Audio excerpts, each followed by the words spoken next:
Rose Siggins is a rare kind of woman. Cars, trucks, V8 engines, and all things automotive are her great passion in life. She's had an oily wrench in her hands ever since she started playing in her dad's toolbox at the age of 3. Rose also only has half a body. But that's not stopping her from rebuilding a 1968 Mustang, which she plans to race. Any barrier set in front of me is just an obstacle, and it's a challenge to me. It's a challenge for me to overcome it.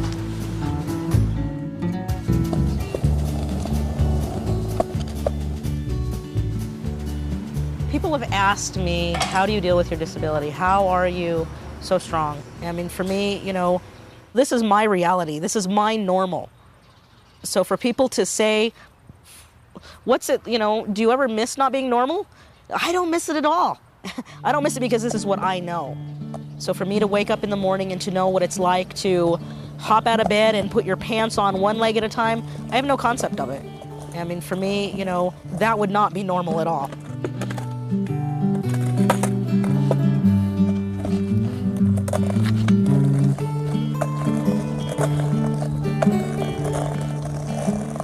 If you take a Barbie doll and you take both of the legs of the Barbie doll and you snap them off, the region that is left is what I have. So I have all the female working organs. You know, everything works the same. The only reason that I'm kind of sit shorter, or I'm a lot compact, as people say, is because I'm missing like 4 sections of my spinal cord, which doesn't really give me the proper lift that I need. And a lot of it is just supported by muscle. Rose may only have half a body, but is determined to live as a normal woman in her hometown of Pueblo, Colorado. And Rose has her own unique way of doing things. The coolest thing that my parents did for me is when I turned 16, my parents actually went out and bought me a used car. They had no idea how I was going to drive it. Me and my dad, you know, we figured it out, and my dad fabricated a set of hand controls. The lever here works the brake and the acceleration. As I push forward, I depress the brake pedal, and as I pull back, I accelerate. This would work the same as, like, I guess, like flying a helicopter, because all your controls are at your hands. I was born with sacralogenesis, which is a rare genetic disease. I was born with legs. My legs were severely deformed. My legs were twisted, and my feet were positioned in opposite directions, you know, crawling around the floor. I would constantly get my feet, you know, stuck on things. And it was a real concern because I had no feeling in my legs. So my mom really had to watch me in case, you know, I cut them, because I could bleed to death. I was about 2 years old, and my mom and dad went back to the hospital and started talking to the doctors about, you know, what should we do? Should we put her in a wheelchair? Or, you know, there was another possibility, was having my legs amputated. So when you look back on the tape, see, you gotta kick him out the door. Rose's mother had no formal education or medical training. Yet her insightful decision to have her child's legs amputated allowed Rose and her mentally handicapped brother to have a normal childhood. You know, they weighed out the pros and the cons. The pros were, well, if we amputate her legs, she might be able to develop, you know, and use her upper body, her arms, and move around. And the negative part of it is what happens if she's just a complete freak show. How will this emotionally and mentally affect her for the rest of her life? So at 2 years old, they decided to go ahead and have my legs amputated. I feel my parents made the right choice. I could not imagine being confined to a wheelchair. I'm so glad that they allowed me to be me and who I am, and I'm able to be free. I'm able to go places, and I'm able to do everything everyone else can do. I just do it a little bit differently. So I'm so thankful that they made that choice.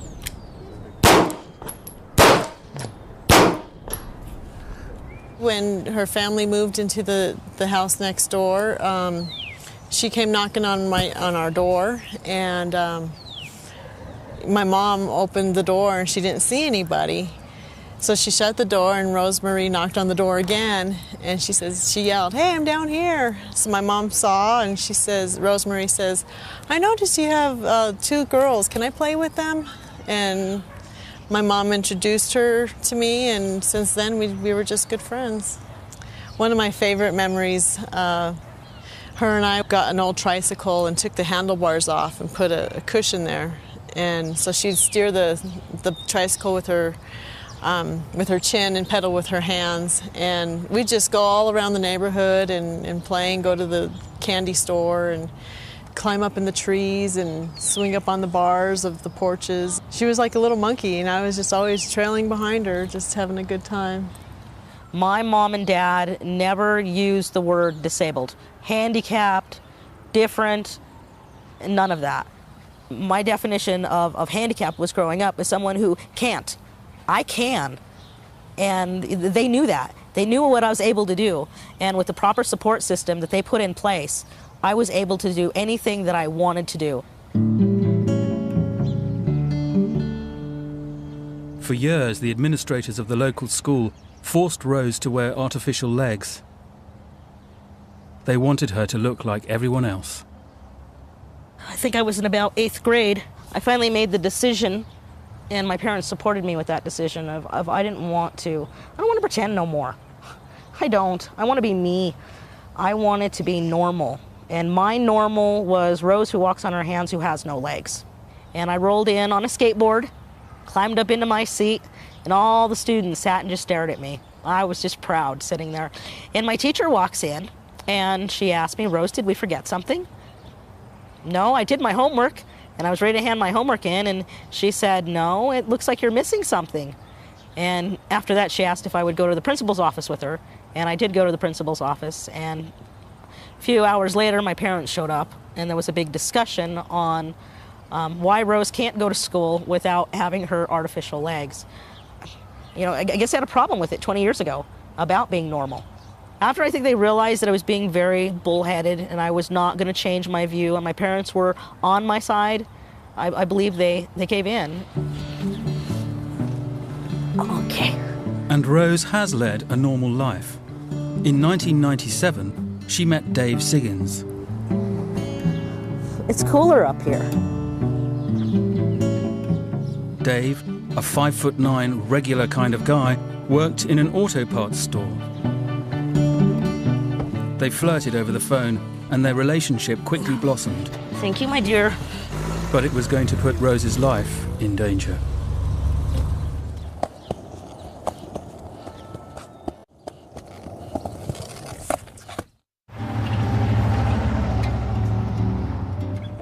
On Saturdays, Rose and Dave hit the Red Top Diner for the biggest burgers in town. Hey, Rose and I met when Rose was working in an automotive garage and I was working in an auto parts store. She used to order parts from us all the time. We'd always joke back and forth over the phone, you know, just kind of poke fun at each other, joke back and forth between our delivery drivers. It was all just a lot of fun and games over the phone. And she came in to the store one day and on a skateboard, which I thought was the most wonderful thing in the world. So I just came over to ask her if she needed parts and stuff. He actually dropped down, you know. I mean, he was kneeled on the floor, and he came down to me, and I thought, before one word came out of his mouth, I realized, wow, this guy's kind of cool, you know. I never really had people do that. You know, immediately I had an interest in him, you know, just because he was fun to talk to on the phone, and just, you know, in person he was cute, and it was just, you know, really nice when he asked me if I liked to go out and have a drink. So, you know, I was okay. We wound up creating a very solid friendship, and I know for myself, I have to admit, I was more interested in him than just a friend, and I just kind of waited for him. When we went to go to get married, I always told her at least she would never have to worry about getting cold feet since she didn't have any. So, you know, that was one thing she didn't have to worry about, as being the new bride. Rose married Dave in 1999. It was her dream come true, a white wedding.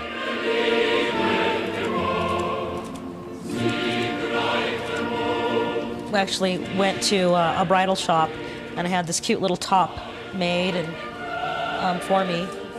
And went and that morning had my hair done, me and my mom. It was nice. I had a little chair set up for me, so I went ahead and I sat in my chair. So, you know, Dave and I were not necessarily the same height, but wasn't a lot of difference between us. And then that's when we got married. Yeah, cake was bigger than you were. Yeah, it was. That was interesting.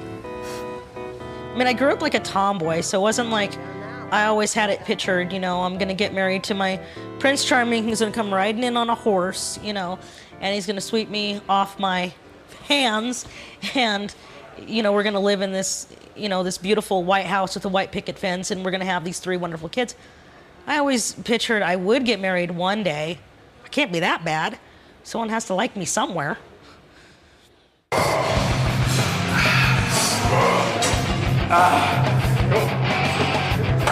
My personality has always been that I'm a leader more than a follower. I have an innate need to want to take charge, be in control. When we were first together, staring was a big problem, you know, so here I am wanting to be that alpha male and stand up, what you looking at, you know, can't you stare somewhere else? And after a while you realize that you don't have to be that big old macho male.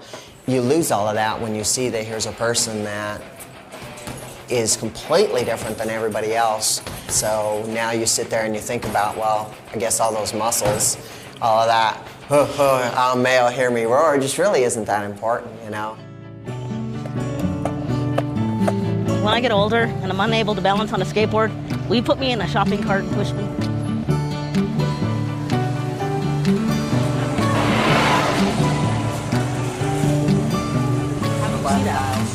People do stare.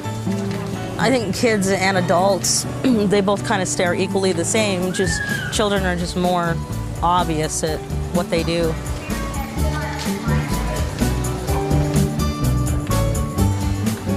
I was talking to your husband. Were you? That's a wonderful thing. You have a husband to care for you. And he said, well, you care for him, and you just for each other. That's really great. Well, thank you. So the Lord bless you. Thank you. I am so thankful that I have a normal husband who's taken it upon himself to care for one of the disabled ones.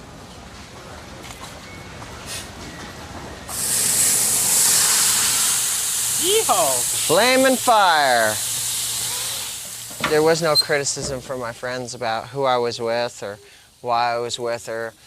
You expect that your friends would be saying, you know, hey, why are you with a girl with no legs? Couldn't you find something better? You know, I can't believe you're with her.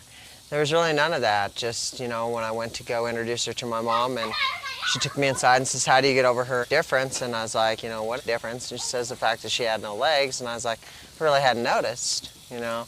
But my mom seemed very overly concerned about it. In the terms of, you know, intimacy or anything like that, there's no difference there either, you know. It functions just the same as any other woman. You still have, you know, all the same issues that you would have, you know. Nothing's any different, yeah. I guess if you are a leg man, you're kind of out of luck because, you know, there ain't no legs to play with or check out. So thank God I'm not a leg man, so I don't have that problem. My disability does not affect my sex life. I think it's normal. I think it's average. I mean, I don't go around asking everybody, how many times do you do it? But, you know, I think it's normal. I don't think he's ever said anything bad about it. Well, he's a smart guy, because, I mean, come on, yeah. Start being mean and being rude, then you don't get none. I think he mentioned one thing. The legs don't get in the way. So I'm going to take that as a positive and not a negative.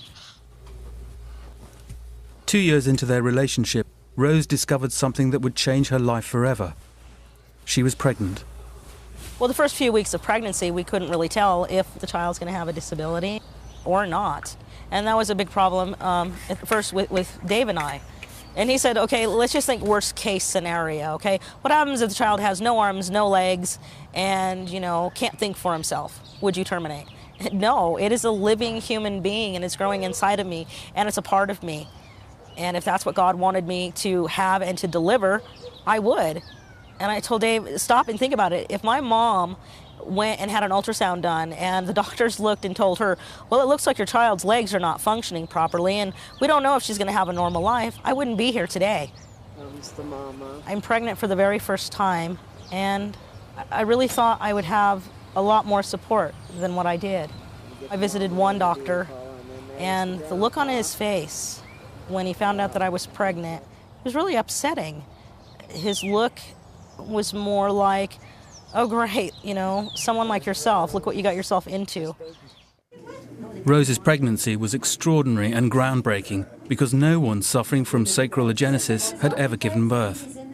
Majority of the time, I was treated as if I was some type of alien from another planet. And I think the one thing that I really missed out on was actually being a normal pregnant woman. I think that was the hardest time. You just feel that people are, you know, just looking at you like you're a person with a disability, and now you're going to have this thing. That's what it felt like. Hello. The only doctor who didn't advise Rose to have an abortion was Dr. Wolfson. Glad that you could do this. Well, this is beyond extraordinary, because you've got to remember that what is this couple doing? This couple and this particular mother have committed themselves to a pregnancy, and she is basically laying her life on the line because nobody knows what this means. No one's lived this experience before. In the first counseling with Rose and with David, I was very specific and told them that they have to know as they move forward with this with me is that she could die. The principal risk that I saw to her was respiratory. He said as the child would grow inside me and as the baby rotates, there was a possibility that the baby was going to go up. And if it went up, my lungs and everything else is very compact, and he could put pressure on my lungs, which, you know, at any moment I could stop breathing or have a very hard time in breathing. The other concern is how she was going to tolerate a cesarean delivery. In Rose's case, because of the circumstances and also because the baby was lying transversely, it meant that her uterus had to be opened across the top. A true classical 19th century cesarean delivery.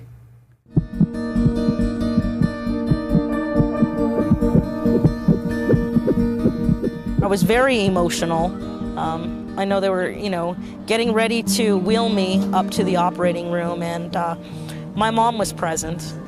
I remember looking at her and I told her, you know, well, Mom, you know, if there's any type of complications in the pregnancy and you have to make a decision between my life and Luke's life, don't worry about me, take Luke. Just worry about the kid. That's all I wanted. That cesarean in itself was a more difficult one to do. It's associated with a higher blood loss, potential risk for hemorrhage, potential risk for a hysterectomy. So this took an enormous amount of courage on their part and an enormous amount of faith to believe that this was all going to come together.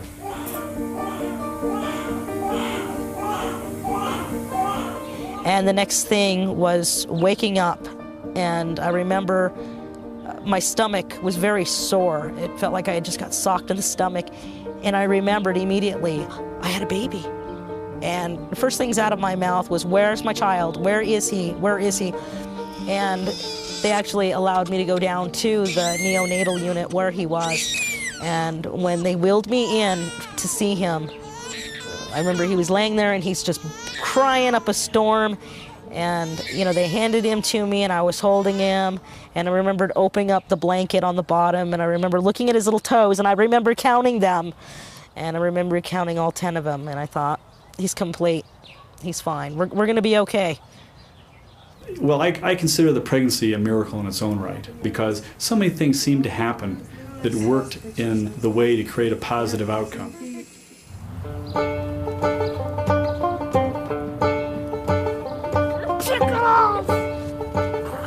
He's something I thought I would never have, and I'm very proud of him.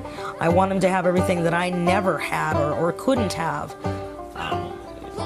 But he's very special to me. Okay, how about we just take a nap? I didn't think at one point in my life I was going to have children, especially have a normal child. 1, 2, 3, 4. So I'm very proud of him because he is my miracle. Overjoyed at having given birth to a miracle baby, Rose was about to experience a terrible tragedy. Luke was a healthy, growing boy, but his mother's happiness was to be short-lived. Luke had barely celebrated his second birthday when Rose's mother was diagnosed with terminal cancer. She held the family together, provided an emotional pillar, and organised the vital day-to-day running of the house. Her death had a disastrous effect on everyone around her. You know, so when the doctor comes in and, you know, gets the family together and says, well, your mom's out of surgery, it doesn't look good, and we're going to give her about 3 months to live. You're taken aback because you're like, well, one, it wasn't supposed to happen to your mom because your mom's supposed to live forever, but I sat and I looked at my dad. I looked at my brother. And to see that my dad is just, I mean, he's already had the onset of Alzheimer's and dementia. So my dad, he gets lost a little bit, you know, and my brother, he didn't understand it. You know, you're sitting there in this room and your dad and your brother don't understand what's happening to your mom. It was just a shock because you don't realize how important this woman is to you, the things that she did. She's what held the family together. She's the one that kept us close. I never heard her complain. I never realized how much she did for everybody until she was gone. When she died, I'm not gonna, it was like a big void, you know, because, you know, this person who was there all your life is now gone.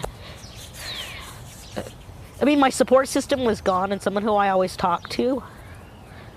I knew at that moment that I had to step up. I was the next person in line to keep the family together. Everything that my mom did and how she handled things, it was gonna be my job. After her mother died, Rose moved back into the family home. As well as looking after her young son and husband, Rose now cares for her dad and brother.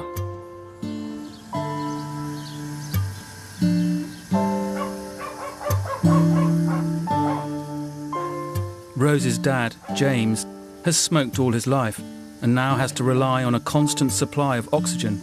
He is also suffering from schizophrenia and the onset of Alzheimer's. You know, taking care of my dad, and taking care of my brother. And a lot of people are probably thinking, you know, how do you do it? You just do. By God, my mom didn't give up on me, and that's what she taught me, so I don't give up on them. I'm going to cook them a nice meal of spaghetti. If they don't like it, they're gonna deal with it. My dad over the years is just, you know, I don't know, kind of slowed down in his cooking. So I think my dad was very happy when he realized that we were, you know, gonna move over because, you know, now he gets the home cooked meals like mom made. And I know he's really missed that. After mom died, it seemed like a lot of the love in the house had left. It was a lot of sadness and a lot of, I don't know, just really gray feeling in the house. And now with us being here, my dad has made comments of, it's really nice to hear a child's laughter again, you know, having Luke in the house. My brother, on the other hand, I think he enjoys it, but he doesn't deal with change very well. And I know he's still dealing with the death of mom. And I know it bothers him a lot. Turn down the light, Mama. Good thing you have glasses. You know, Jim's 29 years old, but he still needs direction in his life. He still needs someone to tell him, you know, Jim, you need to go take a bath. Jim, you need to go wash your clothes. Jim, you need to take out the trash. And now I'm doing that, and it doesn't come across that easy, you know, because now I'm more or less his boss, he thinks. Some of the family problems that we have put strain on our relationship. So, you know, it can become very stressful at times. Sometimes I wish I just had a normal family. I wish I had a dad who wasn't suffering from Alzheimer's or dementia or being schizophrenic. And sometimes I wish I had a brother that I could actually sit and talk to about the everyday things that happen in life, you know. And, you know, Dave tells me not to worry about it because, as he says, my family is more normal than the average family in America.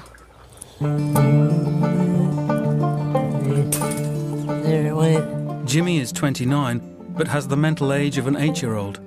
He is on psychotropic medication, needs regular supervision, and has occasional violent outbursts.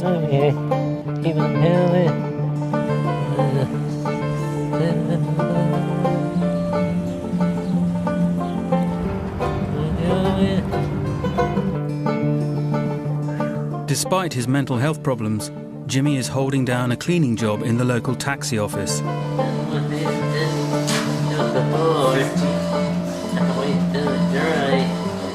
While everything is going well at work, Jimmy's erratic behavior at home is about to get him into trouble.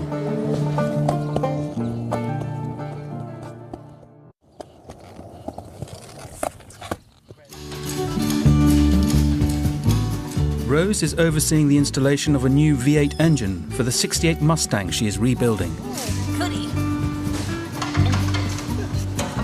When Rose is not indulging in her passion for cars, she's usually solving any number of family problems. Today, she has to fix her dad's Cadillac. The reason I fixed my dad's Cadillac is my dad allowed my brother to drive the Cadillac. I just handed him the keys one day and told him, here you go, you can go ahead and just drive yourself to work. And my brother doesn't know how to drive, doesn't have a driver's license, and about 3 blocks away, he wound up taking the car over the curbing. Jumped the curb, bruh. Yeah. Didn't even get to 7-Eleven. He almost shook up. I didn't know what I was on. For a while I thought maybe it was snow or maybe the tire got caught somewhere.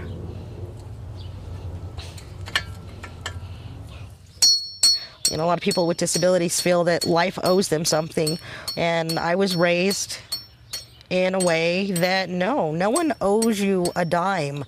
The world doesn't owe you anything.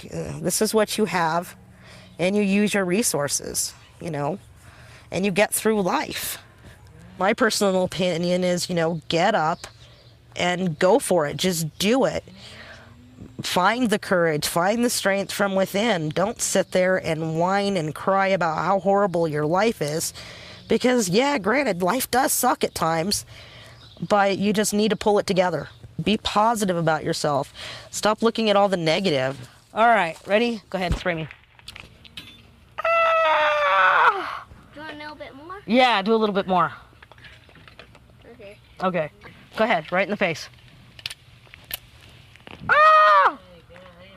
Yeah, you did. Whew.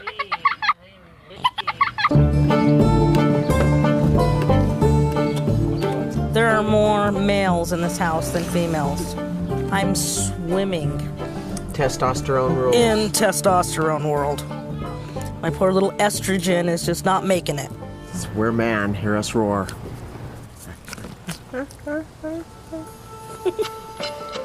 Rose's troubles are about to go further than a broken axle and a house full of men. Jimmy lives in the basement with his pets and is finding it hard to cope with the loss of his mother. That's a hamster. After a little pack rat, anything they could be. I got four hamsters. What's this one called? I don't know, I call them anything. It's like a being Johnny and Mo, anything, huh? Miss my mom a lot.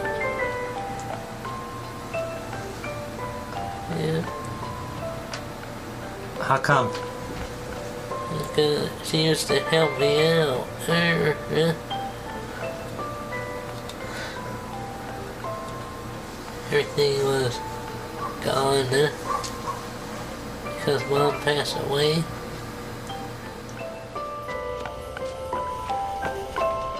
Rose is having increasing problems with Jimmy, and his outbursts have become more violent. Jimmy and Dave often don't see eye to eye, and now they've had a fight. You and Dave had an argument? Yeah? About what? About the money, huh? Yeah. Which Check way came. it goes, I don't think it huh? was right that you took the check. You should have just gave the money to Dad. It was Dad's money, not my money, not your money. Right? We're trying to work as a family. We really are. And Dave's a part of the family. After this, yes. And whether you like him or you don't like him, we all have to learn how to live together.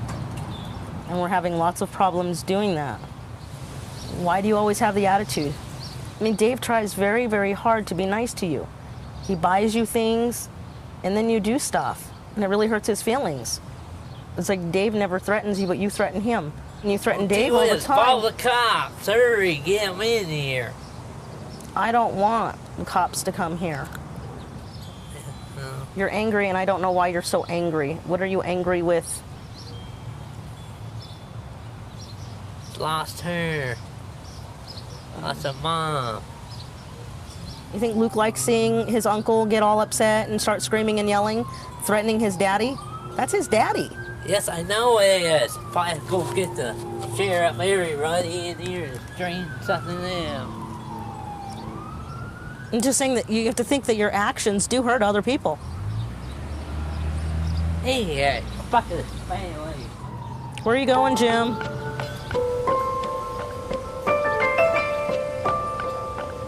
I think the real part of Jim being so angry and frustrated is because of Mom dying.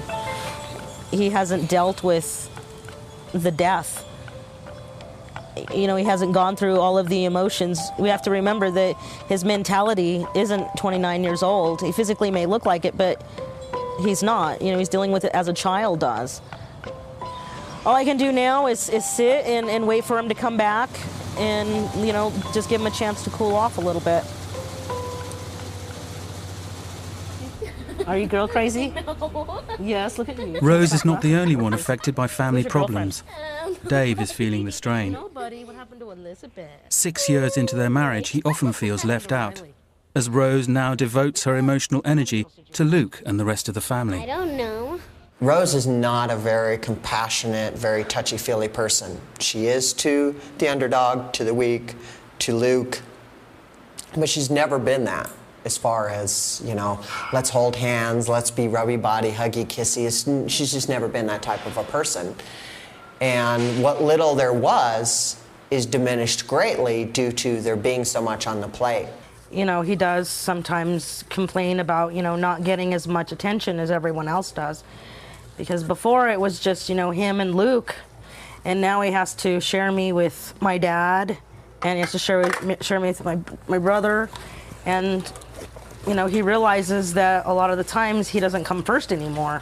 And, you know, sometimes I just take it for granted that, you know, Dave's okay and he really doesn't need me that much, but in reality, you know, he still does. Here you are feeling all romantic and feeling all, you know, got the hormones a-going, and the wife's just like, you know, I'm tired, I'm cranky, I've been dealing with stuff all day long. You know, yeah, anybody'd like to have tons of romance in that, but come on. We all know as guys, the romance is to get them there and to get them hooked, and once we get them hooked, I don't know what it is about us, but we forget the flowers, we forget the opening the doors and pulling out the chairs, so maybe if I go more back to that, I might help some of the romance side.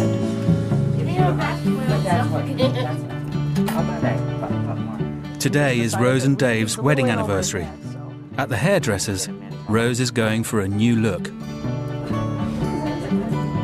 Luke said it looked like a rooster tail. I know what it's supposed to be. Very good. Thank you.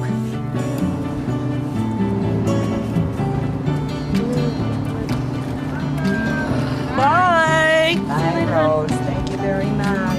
Come again, okay? Okay. Have fun tonight. Thanks. Bye. I will. And to up the romance side of things, Dave is taking Rose out for dinner to the smartest joint on the strip.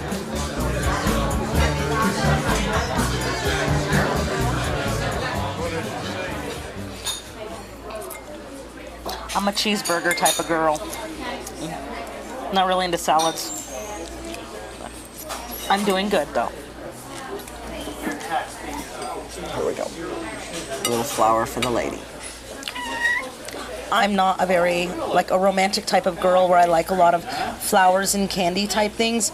So he usually buys me things that I use, like, say, I love working on cars. So if he sees this really cute little tool set, he'll go ahead and pick them up for me. So just gifts that I really like, and it just means to me that he really knows me. So each year we're together, I love you more and more and more. Look how handsome. Millions of Americans witnessed Dave proposing to Rose on a nationwide TV show.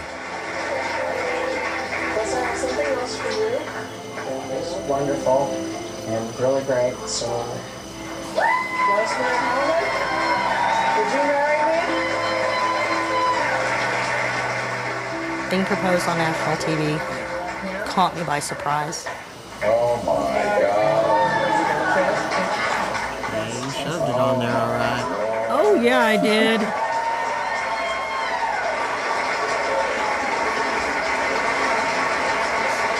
And I was kind of just waiting around for him to pop the question. I didn't think he was going to pop the question on the Maury Povich show.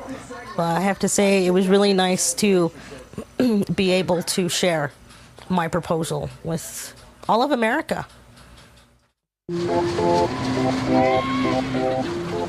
Rose and the family are enjoying an all-American day out at the fair, where Rose keeps a watchful eye on Luke and Jimmy.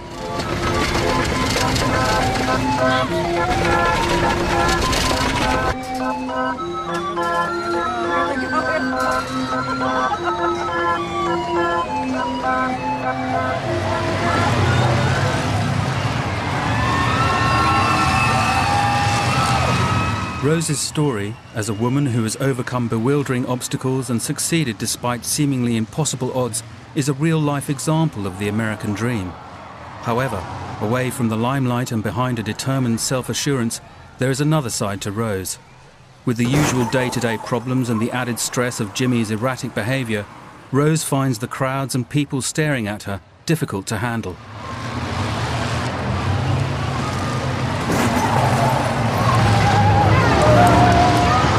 Feeling like a freak on display, she decides to leave. A rare day when Rose failed to cope and family tensions are about to get worse. We had a situation with Jim. Jim had tried to attack me, and Dave, being my husband and being my protector, stood up in front and told Jim to back off, get away from my wife, and Jim turns around and hits Dave in the head with a lock. Jim leaves, takes off, calls the police. Social services is involved now because Jim says that he's being abused by Dave. Because I'm the leader and because I'm the disciplinarian, I guess we could call it, is that I do that innate testosterone male thing, you know? And when you start yelling and screaming at me and threatening me, I'm not going to back down. And when that happened and he did become aggressive, all I did was come right at him and go toe-to-toe, face-to-face. And I'm sure he felt threatened too. And he's feeling, oh my God, he's gonna beat me up. And his first initial reaction, boom, you know, there went the chain. I didn't even see it coming. And it was like, oh my God, you know, and then you're standing there and then you're going, oh. Okay, these are medicines I take. Yes, the one's for depression. See, take 2 of them to control the brain. Relax the brain or something. That helps me not to get anger on someone. If I don't take them, I could die. Okay, Jimmy? What? How you been? Real good. Okay. Following Jimmy's outbursts, social services are paying the family a visit. Rose and Dave feel Jimmy needs to learn to be more independent. Your family here, I've talked to them a great deal, and they feel that it's a good idea that in the future you live alone. That's our mission, to make people with handicaps more self-independent, right? Okay, so that's what we're going to do for you. Jimmy, it's a good thing, buddy. Yeah. Do you understand Yeah. that no one's asking you to leave? No. No, we don't Okay? want you to leave. No one's asking you to leave, You don't okay? have to go nowhere, because we need an uncle to make the family work. There you go. We just want you to be an adult. That's what your dad would want for you, and that's what your sister would want for you. Doesn't mean that you got to go away forever. They just want you to kind of have your own place, so you don't got to worry about no one telling you what to do. No one telling you. Listen to your radio as loud as you want, well, as long as you don't disturb the neighbors, though. I know this is a lot, Jim. He feels that each time that you're here that, like you told me earlier, I have to move, and that's why I discussed with you him ain't going earlier. nowhere. No, we don't You're a part of this family. You're always going to be Yeah. a part of this family, you know? Yeah, Jimmy, we don't want you to move. So if Jimmy wants to stay here, we're going to do everything to make your life here good. Okay? That's my promise, Jimmy. Jimmy, I don't want you to be sad, okay? We're here for Jimmy. Rose's disability has a bearing on everything she does, but she is adamant it won't affect Luke's childhood. I felt that once Luke would start school, he would be criticized and picked on because of who his mom is. Luke had no choice. He didn't get to pick his mom out and say, yeah, I want that one there who has no legs. I want her to be my mom. And he doesn't realize that, you know, life can be cruel. You don't have to take a practice with you. You want to whack away, whack away. There we go, play, go!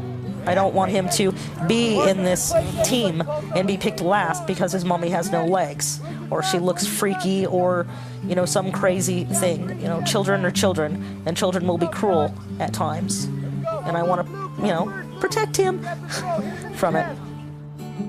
Hi, everybody. My name's Rose, and I'm Luke's mom. Well, what I wanted to talk to you guys about was my disability. When I was really, really little, I was sick, and I had sacroiligenesis.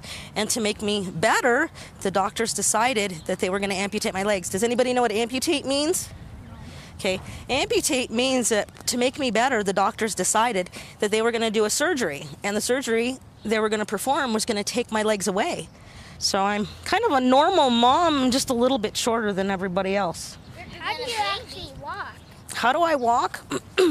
Well, just kind of like you guys with legs. I just one arm in front of the other, and I just move myself along, just like that. And a lot of people say that when they watch me move around, they say it's kind of like a monkey kind of moving around, you know, because I kind of climb up on stuff.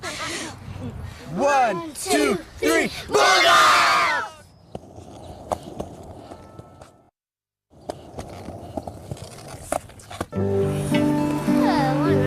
Circles around everybody.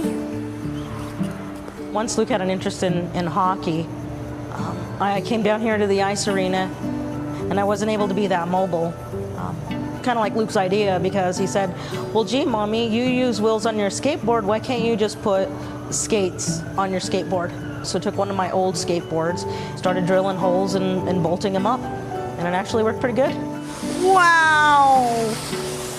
I taught him how to skate, and he wanted to learn how to skate like a hockey player, so that's what I taught him. You do whatever you can for your kid. Sometimes I wish that I was able-bodied. You know, I mean, right now in Luke's life and where we're at, it works okay, but for instance, you take hockey, and yes, I taught him how to skate.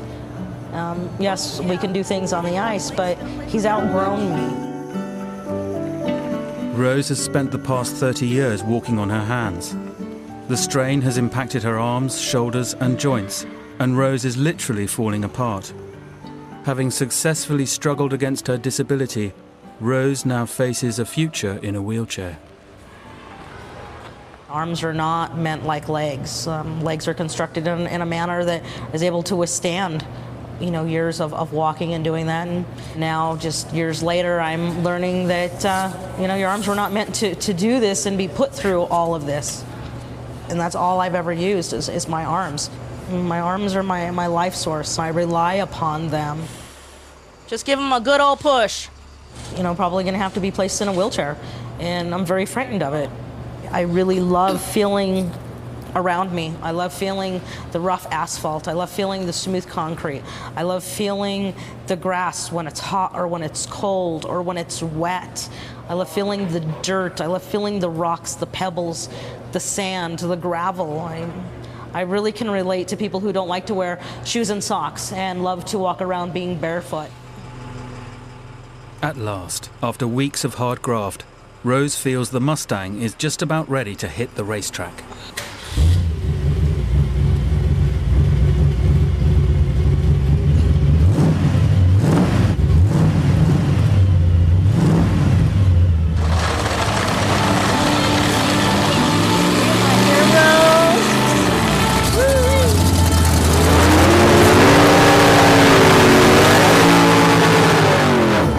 Compete with these souped-up muscle cars, Rose has to reach speeds in excess of 150 miles per hour on this quarter-mile track. I need you to roll your window up. Okay. And have fun. Thanks.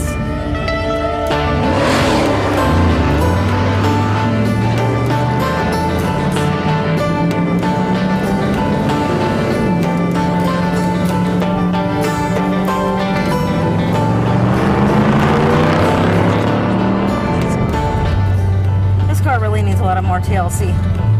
I don't even think we hit 40.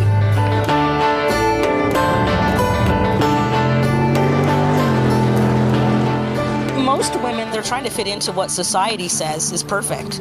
But what is the perfect person? I mean, does anybody really know? Well, you know, typically what we've decided is, you know, the 5'8", the 105 pounds little Barbie doll, pictured as a woman. That's the perfect person. And I didn't get caught up in that. It doesn't matter what you look like, it's what you are inside. It's all about the inner self, and it's the inner beauty. And that's what I had to learn when I was very young, was, you know, maybe I won't be accepted and be beautiful on the outside, but the one thing I can do is I can be beautiful on the inside. I'm a one of a kind, one in a million, and they'll never forget me. Since making this film, Rose has told us she's expecting another baby.